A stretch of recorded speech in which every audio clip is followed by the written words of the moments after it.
Hi అండి. నేను మీ ఉషా. ఈరోజు మనం కార్తవీర్యార్జున మంత్రం గురించి తెలుసుకుందాం. ఈ మంత్రాన్ని ప్రతిరోజు పఠించడం వల్ల కనపడకుండా పోయినటువంటి వస్తువులు, ధనము, బంగారము మనకి తిరిగి లభ్యమవుతాయి. ముందుగా మనం కార్తవీర్యార్జున గురించి తెలుసుకుందాం. ఈ కార్తవీర్యార్జునుడు మహావిష్ణువు యొక్క సుదర్శన చక్రం యొక్క అంశ. తన వల్లే మహావిష్ణువు అన్నింట్లోనూ విజయాన్ని పొందుతున్నాడని గర్వపడుతూ ఉండేవాడు. ఎలాగైనా తన గర్వాన్ని అణిచివేయాలని మహావిష్ణువు భూమి మీద జన్మించమని శపిస్తాడు. ఆ శాప ఫలితంగా మాహిష్మతి సామ్రాజ్య చక్రవర్తి అయినటువంటి కృతవీర్యునికి పుత్రునిగా జన్మిస్తాడు. కానీ పుట్టుకతోనే చేతులు లేకుండా జన్మిస్తాడు.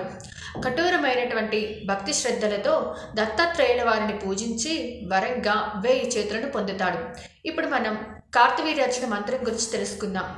సుమంతో సుమంతు శ్రీ కార్తవీర్యార్జునాయ నమః. రెండవది, కార్తవీర్యార్జునో నామ రాజా బాహు సహస్రవాన్ తస్య స్మరణ మాత్రేణ హృతం నష్టం చ లభ్యతే.